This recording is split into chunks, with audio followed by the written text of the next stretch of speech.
We make losing as cool as winning. There's no shame in losing. That, I think, could bring something to the world.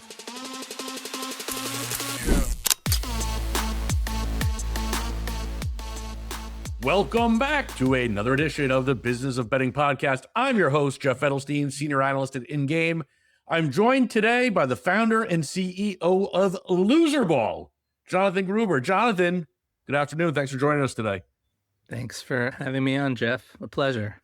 All right. So for people that don't know, why don't you give us the elevator pitch? Tell us what Loserball is exactly. Sure. So Loserball is sort of the contrarian, subversive, for those that know Monty Python. We're the Monty Python of fantasy sports. So we don't take ourselves as seriously, but it's a serious venture that we're doing. But you pick teams and players and you root for it all to go wrong on the field. It's like a daily fantasy setup, similar to old school DraftKings FanDuel, or something different? It's slightly different. I mean, it's a game of skill. So, I mean, we've been noodling for upcoming NFL season will be our fourth season. So what we've settled on is that you've got 8 categories of futility. And within those categories, teams or players have 8 choices. And then, so you pick, and each question is weighted based on the difficulty. So for instance, which team will give up the most yards is an easier question than which kicker will miss the most kicks, unless you know that there's going to be a big snowstorm in Buffalo, then you might have an inside track. It's a great concept. What's the reaction been from players and fans? People love it. I think we've learned a lot over the years. Our first 2 seasons, we had it was just even more wacky. Everything's in negative points. That's the most negative points is the big winner. We had things like, we had a whole algorithm where a safety was negative 400 points and a blocked punt was, things that never happen. And so there was this sort of chaos that some people really loved, and that you could have a team that wins traditionally, that scores more points, but also win at Loserball because some crazy play happened. Some people loved that. I think we realized our core audience were people that play traditional sports fantasy, and they're used to having an edge and figuring it out and the strategy. And they're like, wait, I have no idea who's going to win. And I think that sort of was a little frustrating. So we kind of pivoted, and then we said, you know what, take your usual strategy that you do for your regular sports fantasy games. And it's a little bit of a pivot, but you can kind of still use your knowledge and still feel like you're the smartest guy or gal in the room, but just, a little twist.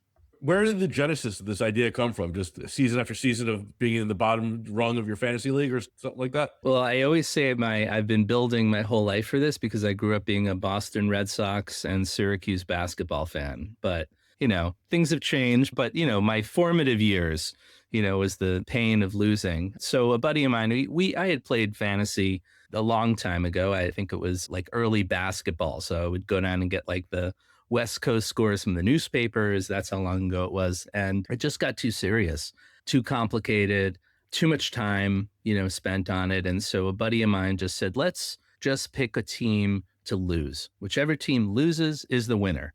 And we found, contrarian, subversive. We loved doing it. But I think what was just as much fun as the actual rooting for the team to stink was the banter.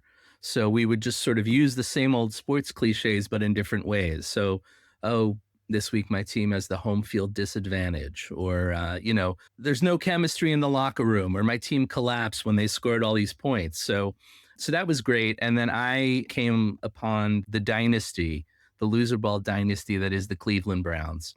And when I picked them 3 years in a row, I mean, just the Hugh Jackson, Johnny Manziel years, it was just, a great time to be a Cleveland Browns fan. And they had a perfect season. They lost every game. I went to Cleveland. They had a parade. It was, I think, -5 degrees around, I think it was First Energy Stadium at the time, a big zero. And I thought, first of all, I said to Dave, my buddy, I was like, I'm done. I can't top this. This is incredible. I'm out. But then I thought maybe there's something in fantasy for this. So I started dipping my toe into the water. I went to Las Vegas Fantasy Sports and Gaming Association just to try it out, say, what do you think? And people are like, it's, innovative, give it a shot. Because there's a lot of cynicism out there. So you'll have people who really try hard and then they lose and they get the bogey prize of 24 hours in the Waffle House, but you're still trying to win. Here it's just totally different. we love it. We love it when things go wrong. Like we can't get enough of it. And psychologically, it's the different way to root. It's not like playing the under, where you're just like rooting for teams not to score. You're actually wanting it to stink. You pick a kicker and they shank that, or they doink the kick. It's like, yes, it's amazing. And what's really nice about it is that if you lose at losing, you realize psychologically it's like, this was kind of ridiculous to begin with. There's so much, everything's so serious, in sports fantasy or sports betting these days. It's intense. It's intense. And we're just trying to lighten it up a little bit. Most people who are founding and CEOing, sports betting, fantasy, all this stuff, they come from a business background. They come from a mathematics background. They come from a statistics background. They come from a gaming background. You don't check those boxes. Is that correct? Right. I'm a storyteller. So I'm a documentary filmmaker, and there's a nice story in here. So I think what I've found is when I tell the story, like we won the elevator pitch in Cleveland for the Fantasy Sports and Gaming Association. It was sort of karma there, and then we were just in Barcelona at ICE, which is massive conference. Also, we were finalists. You just kind of, when you tell the story, people are smiling, people are laughing, people are enjoying what we're doing, what we're bringing to this, and I think that's really been lost, with so much of this sophistication and what's my edge and what's my strategy and how can I do it a nanosecond quicker. So for me, it just has always made a lot of sense. Maybe I'm just always going with the underdog. And so it was an easy way for me to get there. But no, I'm not technical. I'm not, saying this is how you can increase your performance by 1%. I don't think we're like either even disruptive. What we're doing is we're sort of an emotional hedge for people who play. But let's say you're a Jets fan, you're a Browns fan, you're a Raiders fan, you're a Cardinals fan. You're so frustrated, years of futility, but you can now play those teams and players in Loserball and win at Loserball with your bad team. And if you don't do well with your team and player, then you've got a good team, like in reality. So it's kind of a win-win in Loserball. What's the rooting like? So I know when I have my DraftKings lineups and I'm scrolling through Sunday's action or watching, the games, I'm living and dying, stopped at the 1 yard line. I can't believe it. He threw an interception, blah, blah, blah. I know what that emotion feels like. Is the emotion the same, but just opposite? It's different. It's really different. So you're like, we've designed the game. So there's 8 categories. So there's quarterback, most turnovers, quarterback, incompletion rate. That's how we frame it. Then it's, most. So there's like most. So there's the most yards given up, the most points given up, the most penalties. But then for the wide receivers and the running backs, we have the least amount of yards. So for that category, it was sort of like, we don't want to take players who we want wide receiver ones, we want running back ones, but within sort of the projections are close enough to each other. So you're rooting for the least amount of yardage from a decent wide receiver. So the way you're rooting for that is drop the ball, don't catch it, no yards after catch. It's just a totally different way of doing it. Or if you pick a team to give up the most amount of yards, you want that offense just rolling down the field. It's just different. It's fun. It's really fun. I'm going to guess that you've been growing nicely each NFL season. In terms of the user base, it's been like, we're a startup, so we're bootstrapping it. So marketing has been minimal, but the people who like it really like it. We've got about 1,200 subscribers, so it's not nothing, but it's, hopefully getting out on, your podcast. And as we build and we get some influencers, the thing is we were doing free to play for the first 3 years, and now we're going to introduce real money gaming. So I think that's going to change some things. That'll be a big difference. Yeah, I think so. I hope so. We hope so. I'm guessing the legality of it, is it the same? You fall under the daily fantasy sports rules, or? So we're game of skills. So we'll be in, I think the way we'll do it is, tier 1, 2, and 3 states. So the ones that are easier to get into is, is a quicker turnaround. We'll start there and then build it out. We also want to expand to other sports. So, NFL is the biggest one, but we want to expand to other North American sports, other global sports. There's so much losing going on. That's the thing. There's only one winner. So like, why is everyone so focused on that when there's all this losing that we can enjoy? Who do you see as like who are you marketing to like as you ramp up? I mean, you're looking for like the hardcore fantasy guys, or are you looking for like people just looking for a little laugh, people more of a casual person? Like what's the goal? I think there's something in it for everyone. If you're a little cynical about it, and I mean, the reason why I am where I am is my wife always loved this, game, the way I was playing it. She just thought it was hilarious because she's not a sports fan. So I thought, I think, or we think that for people who just want to just kind of poke fun a little bit at it, like we're big sports fans, so we love it. It's just a different way to play. But some people might find it's really fun to root against and they don't traditionally play sports fantasy. But I think in our doing this, that our core audience are sports fantasy folks, people that play and they've got their bunch of games and their, 3, 4, 7 leagues. And then this is going to be like a little bit of a release valve for them. So they can just say, let's do this. I mean, you could take it seriously. You could win money. You could win prizes. We have like our season long contest for free to play. If you win a trip to the NFL city of the worst team. So, we've given away a trip to Nashville. It was Vegas. So it's like, we're just having fun with it. So I think that it's the sports fantasy folks that are the main audience who will appreciate, who are smart, but they're also cynical and they want to have fun and they're, express their frustration in a way that I think this is a really great outlet for them. Yeah, well, I like the idea of the hedge. I mean, let's say on a NFL Sunday, I love playing daily fantasy sports. There might be a player I love. Oh, I love, Derrick Henry this week, and he'll end up in 80% of my lineups, right? And he'll go for 12 carries for 41 yards and no touchdowns. And I shit you not, my night is ruined. Like I have to like really check myself to not be an asshole around my wife and kids. Like I can't believe I had all this money tied up in Derrick Henry and it's over. But now if I have 80% Derrick Henry, I'll also make sure to build a few lineups over with you going the other way on Derrick Henry. And I saw at least, I could Alonzo Mourning meme it. Like, well, you'll have your edge that way also. I mean, that's the thing. It's just we're excited, because people are going to find new ways to enjoy it that we can't even imagine just yet. One of the things that's really important is not just to play the game, it's to build a community. And so within the app for this year, you can carve out, there'll be like what we call the loser board, sort of the global loser board. But then with those same picks, you can carve out private leagues. So you can play with your buddies, you can play with your coworkers, your family. And within those private groups, there'll be chat.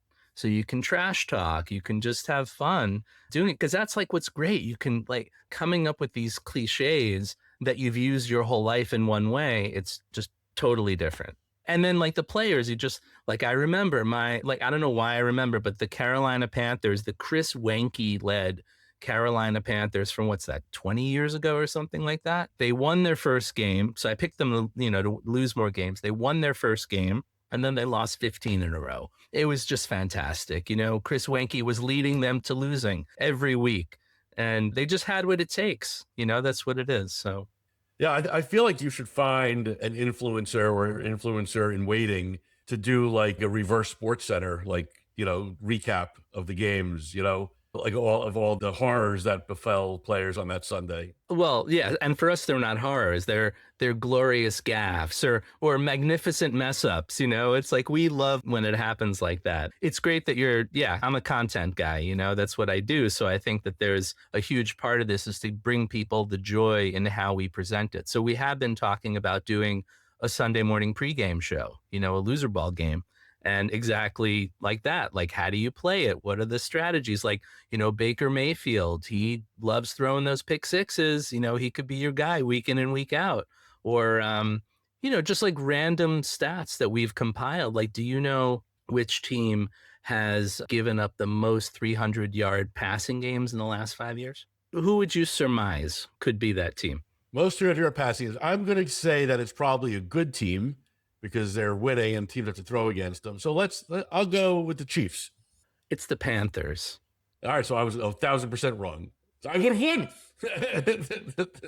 But you were thinking it through, which wasn't that far off. It's the Panthers because they've been so bad for so long, teams don't have to throw on them in the second half. They're up like 14, 21 points, so they're just running the ball. So who's given up the least? But it was more like that kind of idea. So, I mean, that could even go into prediction markets. It's just there's all these different ways of doing it. So you could use the knowledge, in a different way for other things outside of Loserball. I think there's many useful purposes for this kind of information. Maybe the answer is not yet, but I'll ask. I mean, at what point did you realize that this might be able to scale and it's not just like, a one-off goofy idea? Pretty early on. I mean, we won that pitch, competition, the FSGA in Cleveland. I mean, there were these, we were going up against companies with 50 employees, and it was just pretty clear that what they were doing was just like very incremental. I mean, it's important stuff they're doing in the space, but it was just really incremental. And it was hugely validating that we came in with a story, people got it. It was simple. It was unusual. And it was like, yeah, I think we got something here. So it wasn't too far into it before we thought we can bring joy to the masses. What does success look like for you, 2, 3, 5 years out? Well, I think we want to break it out to other sports. Football is kind of like the big daddy here in North America. Every sport has losers. We did a test pilot last season for the NBA playoffs.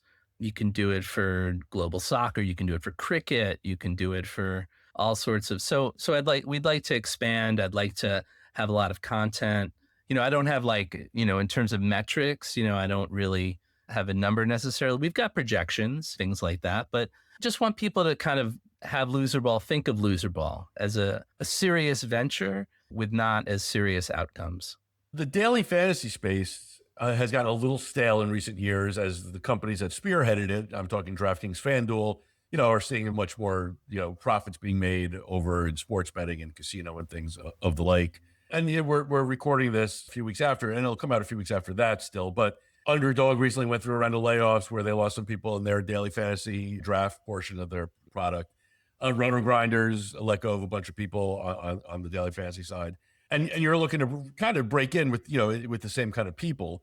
Do you think that you're stumbling into something that like the incumbents in the space, maybe still after all these years, or maybe because all these years have passed since they've been like really active in building it out, that maybe they don't understand about the player today who's looking to get involved in something like this? So I can't really, it's a good question. I can't speak to to their sort of vision of where, what's working or not working for them.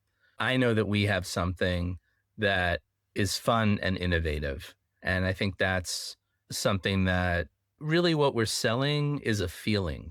And that's very, very different. There's games that go along with it, but to bring that to people, I mean, we've been joking and laughing the whole time, even while there's you're going to play a game and so in terms of understanding, I've dipped my toe in this. It's been about, 3+ years, and it's just, we've only grown and seen people who are appreciating what we're doing, that we are really in a white space. And one of the things that people always say, well, maybe FanDuel or DraftKings or Kalshi or Polymarket can do this. They can't, because they're all about winning all the time. So all of a sudden they're not going to be like, oh, wait, we mean losing. And even if you have other people that get into it, there's plenty of market share for everybody. I'm curious about your day job there. You've been a documentary filmmaker for how long? Forever? A while. Yeah. Decades. How'd you get into that? I just like telling stories. Grew up in Manhattan, downtown Manhattan, and went to Syracuse to be a reporter, a television reporter. And so, you remember Chuck Scarborough? Of course. Yeah. And Sue Simmons. Yeah. And Frank Field and all that. So these are now getting into New York inside baseball. So anyway, 8th grade, I wanted to be a reporter. And instead of writing a report, I said, let me go interview one of the local New York anchors. So you'll remember Roger Grimsby and Bill Butel from ABC. They said no. Rollin Smith, CBS, said no. Chuck Scarborough said, come on down to 30 Rock. So I came on down, I interviewed him. I was on Live at 5, and that was sort of, I wanted to be a TV reporter.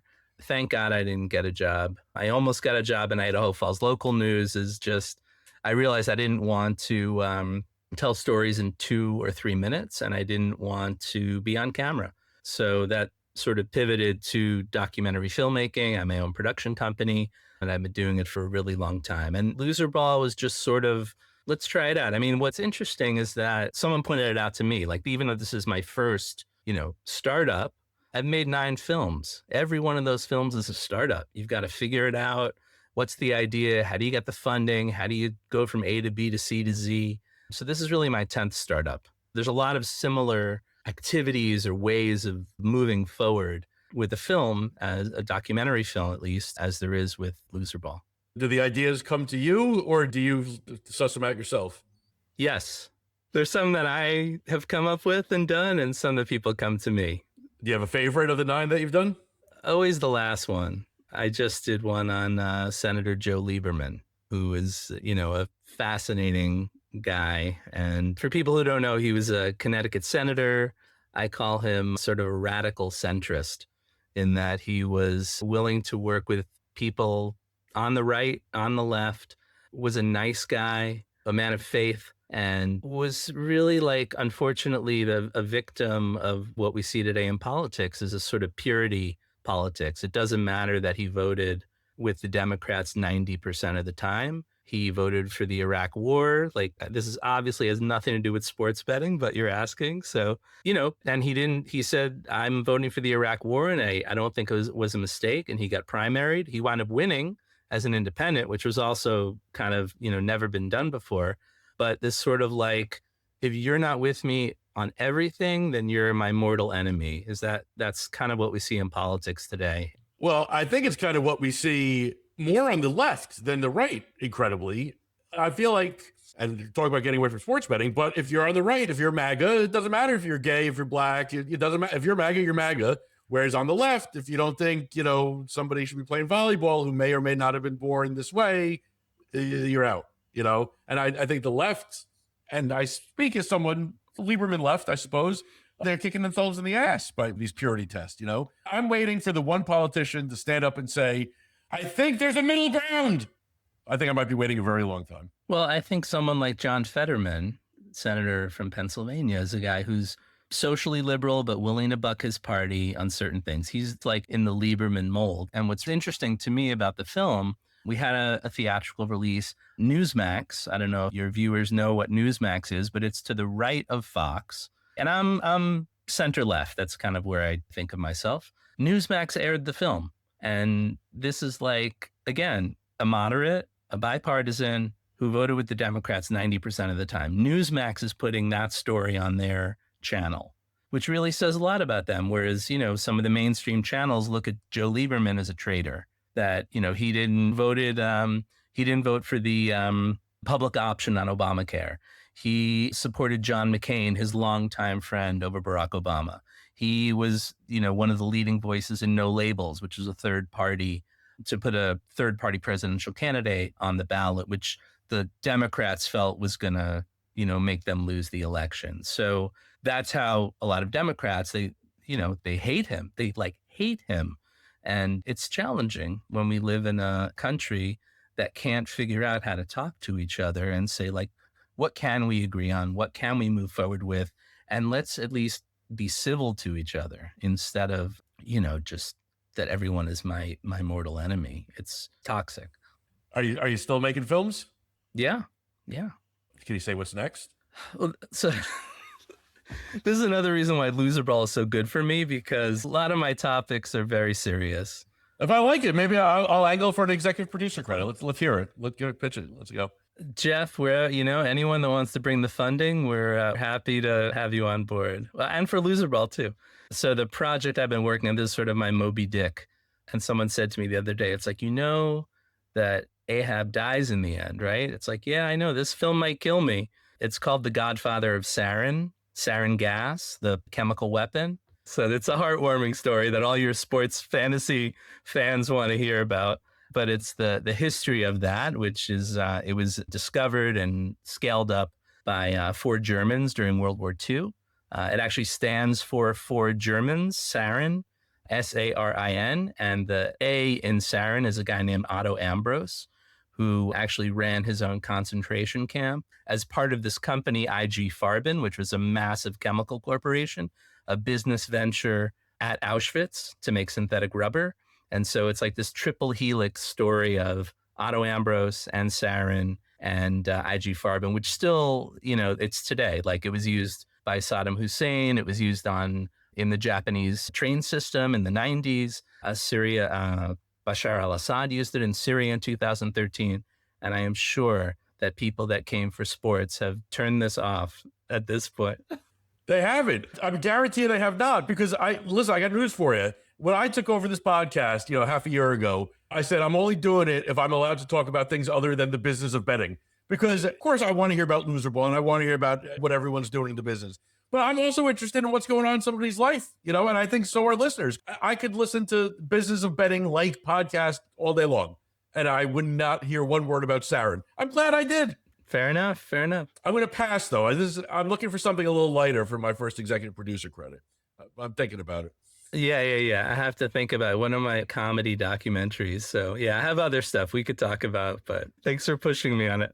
No, I love it, man. I'm guessing, I'm going to bring it back to Loserball here. I'm guessing that a documentary, while you may have an idea going in and you may have an idea while you're filming, it doesn't really get made until you're editing. Is that fair? I think of it as there's a lot of bubbles, and then in the edit, you kind of connect them and this sort of magic happens, things that you didn't like. So Joe Lieberman, for example, we worked with he and his wife Hadassah, and he was great. He was amazing. We really, put him through the ringer and sent him the cut, what we thought was the final cut. He emailed me, he said, it's a great legacy for my public service. And to his credit, I talked to him about all these controversial things. And he said to me when we first sat down, I know it's not going to be all hugs and kisses. So with all that, he still said, it's a great legacy for my public service. 6 days later, he died. So we had to pivot and figure out what to do. And we added some stuff. But then the film there were these moments that were like, oh, wow, that's even more powerful now that he's not alive. Or now let me go back and, find some sound bites that might be more poignant now that that he's not with us anymore. So it's, it gets shaped. And I mean, along the lines of Loserball, we're always pivoting in one way or the other, trying to figure out what people want to see, what is impactful, and, how we can get people to either, come out with a feeling and talk about it and learn some lessons, or in Loserball, something, a little lighter hearted. Well, and I guess that's where I wanted to go real quick here. Like every sports product under the sun, every gambling product, they claim to increase engagement with sports, right? I'm sure Loserball is no different. But what do you think you guys understand about fandom that everyone else isn't understanding necessarily? Well, I wouldn't want to say that I understand it, better than it. The NFL clearly understands it, these leagues know what they're doing. The World Cup, they're going to do okay. I just think we're in a time of, a lot of cynicism. And this is a way to, the word that comes to mind is capitalize on it, but I don't really feel that way. I'm just saying it's okay to not take things as seriously as people are. We want to find the right spokespeople who understand. We'd love to have an athlete, Johnny Manziel. If you're watching this, we think you would be perfect. You've got a great sense of humor. You're the guy. You're our guy. So we want to have people who appreciate what we're doing, but still understand we're not making fun of sports. We're just taking another tack at it. Just a different way of looking at it. It's fascinating. It's something different and something new. I'm guessing people they understand it pretty quickly once you explain it to them. Yeah. Yeah, the idea they get quickly, especially for the people when I say it's the Monty Python of fantasy sports. If they know Monty Python, they're like, I'm in. I'm totally in. For people who don't know Monty Python, which is also a lot of people, they're like, huh? So my wife is like, don't say that. Don't say that. So it's the opposite day of fantasy sports. Yeah, they get it. And then it goes to the gameplay. What's the gameplay? And what's the, how do you keep people engaged? What's, stickiness and all sorts of other, loyalty, then stuff that goes into it that I'm sure you talk about that's, related to business. But, for me, the joy would be is if we could create sort of a new paradigm for people playing. I don't see myself doing Loserball for the rest of my life. I love telling stories. I love making films. I kind of fell into this a little bit.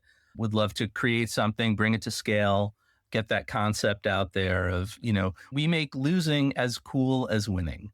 That's kind of, what we want to do. There's no shame in losing. That I think could bring something to the world. I hear you, man. Well, Jonathan, I appreciate your time, and I don't wish you success in the past. I was trying for the opposite loser take here. So the thing that we say a lot at the very end, it really gets to it, is stay terrible. Stay terrible. Perfect. I promise I will. Thanks again for joining us today. Thanks so much.